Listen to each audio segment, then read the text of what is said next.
Pessoal, vamos iniciar o estudo da estática. Eu sou o professor Rafael Irigoyen e eu estou te convidando para assinar o Pura Física, te inscrever no canal. Por quê? Como a gente está iniciando o conteúdo de estática, isso vai se tornar uma playlist que vai te sugerir uma ordem ideal para tu assistir às aulas. Essa é a primeira aula da playlist, então o melhor é que tu te inscreva no canal para tu receber as nossas atualizações e notificações sempre que essa playlist e qualquer outro conteúdo aqui do canal for atualizado, beleza? Vamos direto ao ponto, essa é a nossa aula de introdução à estática e vamos falar também de equilíbrio de ponto material. Muito bem, pessoal, estamos entrando na estática, que é a área aqui da física que vai estudar e vai aprofundar, na verdade, o estudo do equilíbrio dos corpos que a gente já iniciou quando a gente estudou as leis de Newton. Lá, quando a gente viu a primeira lei de Newton, a gente definiu que, do ponto de vista das leis de Newton, estar em equilíbrio é ter força resultante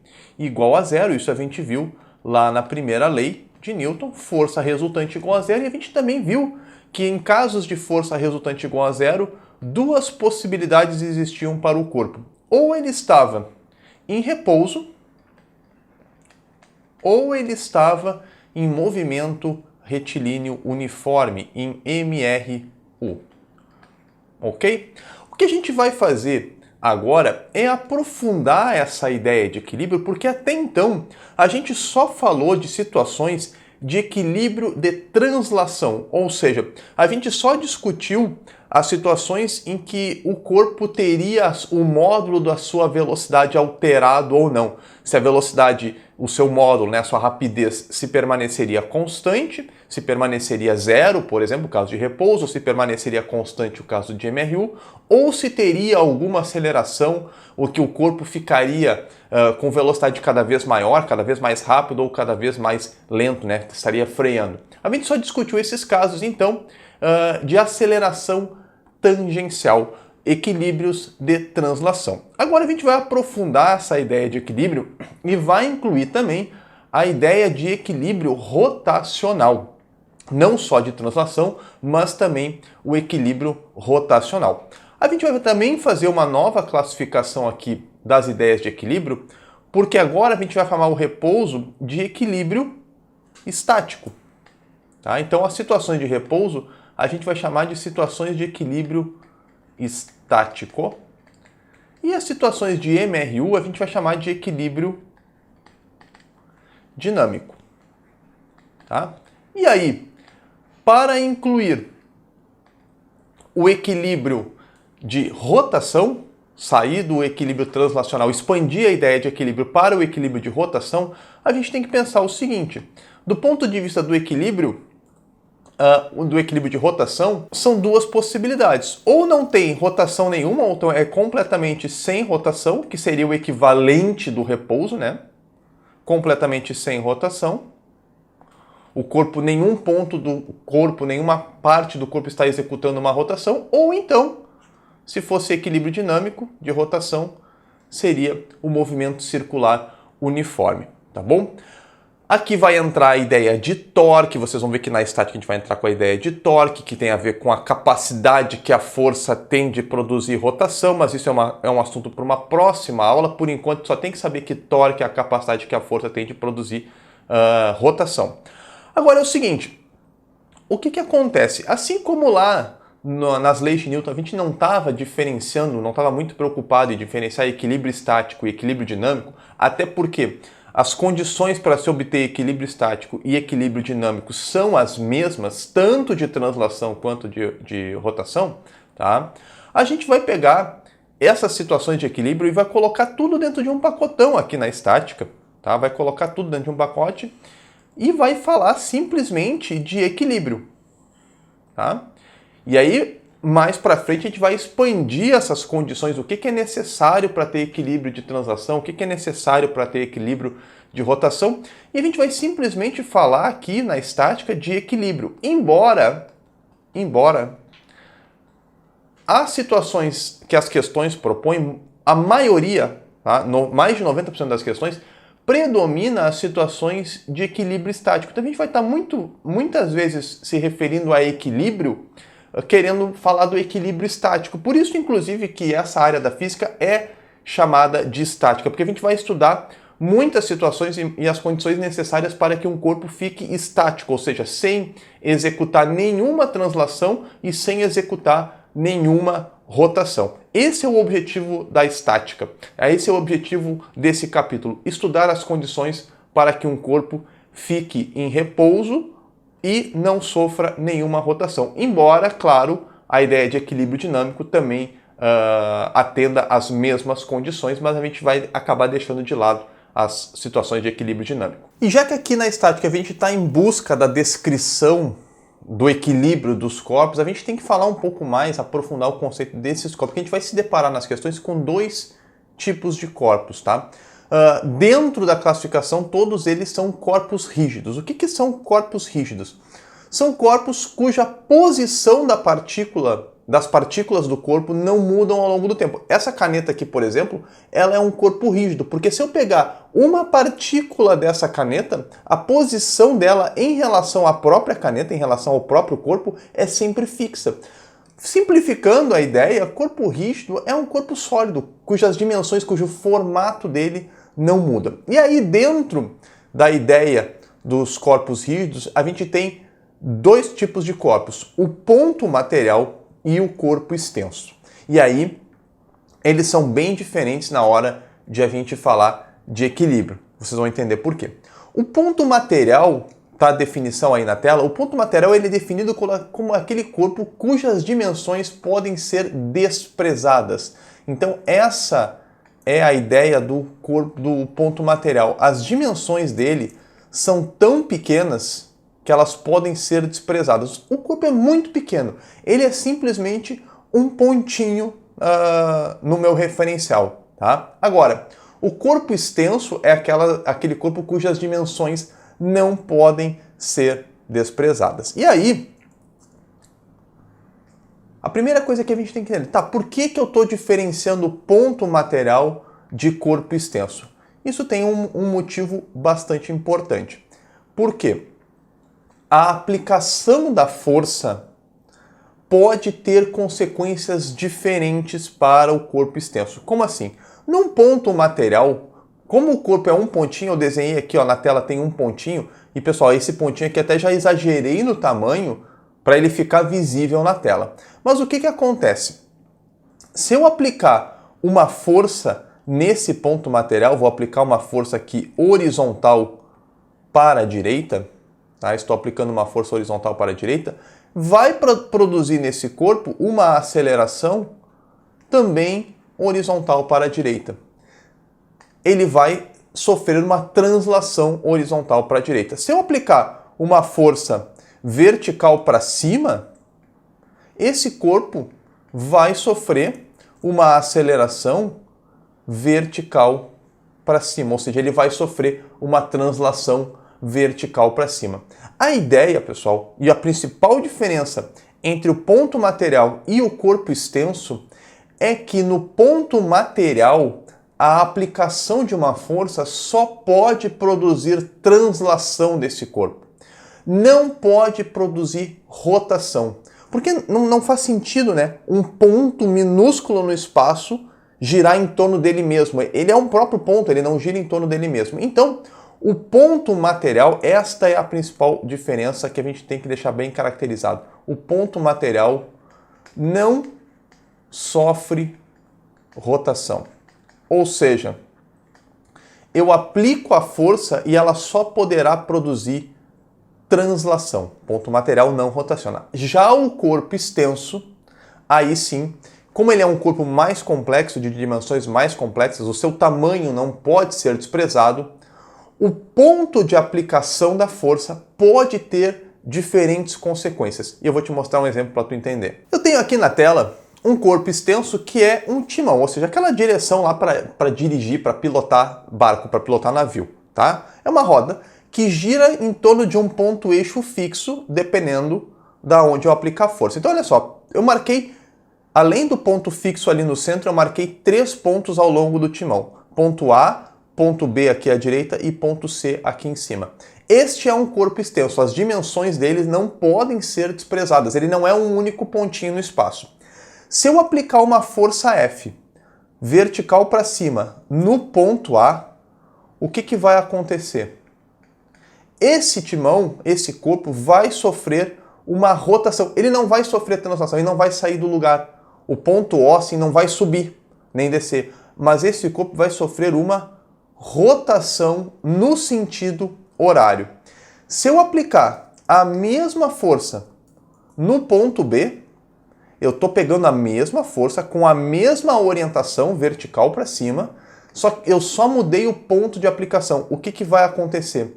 Vai mudar a consequência, porque vai continuar sendo rotação? Vai continuar sendo rotação, mas vai ser rotação no sentido anti-horário. Então, apliquei força no ponto A. Qual foi a consequência? Rotação no sentido horário. Apliquei a mesma força, só mudei o ponto de aplicação, ponto B agora. Qual foi a consequência? Rotação em torno do ponto O no sentido anti-horário.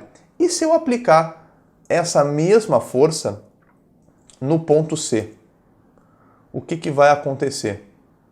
Se eu aplicar essa mesma força no ponto C, pessoal, esse timão não vai rotacionar. É como se eu tivesse... Vocês estão vendo que a força está conectada aqui ó, na mesma linha do ponto O ali. Ele não vai girar nem para um lado, nem para o outro. Ele só vai, se tivesse solto, né, se ele não tivesse preso a alguma coisa, ele só sofreria translação. Tá? Então aqui nesse caso a força produziria, se o timão estivesse solto, translação. No ponto B, rotação no sentido anti-horário. No ponto O, a rotação no sentido horário. Então vocês estão vendo que para o corpo extenso, essa é a principal destaque dessa classificação, que no corpo extenso o ponto de aplicação da força pode ter consequências diferentes. O objetivo principal dessa aula é discutir o equilíbrio de ponto material. Para a gente falar do equilíbrio de corpo extenso, a gente ainda vai ter que ver o conceito de torque e aí ver o equilíbrio de corpo extenso. Então agora a gente fica com o equilíbrio de ponto material. Então vamos falar do equilíbrio do ponto material. Como a gente já viu, ponto material não sofre rotação. Então para o ponto material estar em equilíbrio, estar estático, estar em repouso, por exemplo, significa simplesmente ter força resultante igual a zero. Ele só precisa atender a uma condição para estar em equilíbrio, que é justamente uma condição que a gente já estudou lá nas leis de Newton, que é ter força resultante igual a zero. Se eu pegar todas as forças atuantes nesse corpo e fizer a soma vetorial, né? Vocês conhecem o símbolo de somatório? Esse símbolo aqui que parece um E, né? É um símbolo que lá na matemática representa a soma. Então, se eu escrevo o símbolo de soma e escrevo F de força, eu estou dizendo que a primeira condição de equilíbrio e única condição de equilíbrio que o ponto material precisa obedecer para estar em equilíbrio é ter a soma das forças atuantes igual a zero. Aí, nesse caso, a gente garante que se ele está em repouso, ele permanecerá em repouso, ele permanecerá estático. Nenhuma novidade aí, exatamente assim a gente viu lá nas leis de Newton. E aí, um sistema bastante comum que equivale a um ponto material é um sistema de forças concorrentes, que é exatamente o sistema que tem desenhado aqui na tela, no canto direito da tela. Forças concorrentes, pessoal, são todas forças que atuam no mesmo ponto. Então esse ponto de atuação da força ali, ó, vamos dar um zoom aqui, ó, esse ponto de atuação da força bem no centro aqui, ó, ele acaba se tornando um ponto material. Então, para que esse pontinho ali, onde todas as forças estão atuando, para que esse ponto esteja em equilíbrio, a soma de F1, F2, F3 e F4 tem que ser igual a zero. E olha só, como todas essas forças estão aí na diagonal, a gente vai fazer a decomposição dessas forças nas direções x e y, e aí vai fazer a resultante na direção x, vai fazer a resultante na direção y, e para que esteja em equilíbrio, a resultante em x tem que ser zero, a resultante em y tem que ser zero. A gente vai sempre trabalhar aqui no equilíbrio de ponto material, a gente sempre vai trabalhar com a decomposição da força. Se qualquer força tiver na diagonal, a gente vai decompor ela na sua componente x e na sua componente y. A gente não vai fazer nenhum cálculo aqui, mas eu vou demonstrar para vocês que, ó, se eu pegar a força F1, tá? Ela tem uma componente que eu posso chamar de F1x, que é horizontal para a direita, e ela tem uma componente que eu posso chamar de F1y, que é vertical para cima. Se eu pegar a força F2, ela tem uma componente x que está aqui para a esquerda, olha só. Ela está para a esquerda, componente F2x, e ela tem uma componente y que está aqui para cima, vertical para cima, F2y. Opa, F2y. Essa aqui ficou faltando botar ali, é o F1y. F1y, tá? Depois dos exemplos a gente vai ver como é que se decompõem as forças, né? Para calcular a força decomposta. Agora, a força F3, ela tem uma componente horizontal para a esquerda, uma componente 3 aqui horizontal para a esquerda, bem comprida lá, ó. F3y, é só pegar a sombra dela aqui, né? E ela vai ter uma componente bem curtinha aqui, ó, F3x, aqui ficou faltando, e aqui, vou tirar esses pontilhados, senão vai me atrapalhar, F3x, e aqui F3y. E a força F4 vai ter uma componente x aqui, horizontal para a direita, mais ou menos desse tamanho aqui, F4x, e vai ter uma componente y vertical para baixo, bem compridona lá, porque o F4 está bem lá para baixo. Vai ter uma componente vertical que eu vou chamar de F4y. Agora que eu visualizei as componentes de cada uma das forças na direção x e na direção y, eu vou voltar lá para a condição de equilíbrio e vou dizer o seguinte, ó, que para que esse ponto material, esse ponto de concorrência das forças esteja em equilíbrio, eu preciso equilíbrio na direção x e na direção y. E quem é que está se equilibrando na direção x? Ora, na direção x, assim, ó, tenho para a direita, eu tenho a F1x somando com a F4x, está aqui, ó, F1x somando com a F4x, e opostas a ela, eu tenho a F2x e a F3x, então tem que subtrair. Então, se eu pegar F1x, somar com F4x, subtrair F2x porque está para a esquerda e subtrair F3x porque está para a esquerda, para que esteja em equilíbrio, isso tem que ser igual a zero. E a mesma condição eu posso aplicar no eixo vertical. Ou seja, as forças que estão para cima, nosso referencial padrão direita é positivo, esquerda é negativo, para cima positivo, para baixo negativo, então F1y mais F2y, que são as duas forças que estão para cima, lá, ó, F1y, F2y, subtraindo, né, F3y, porque está para baixo, menos F3y, menos F4y, tem que dar igual a zero.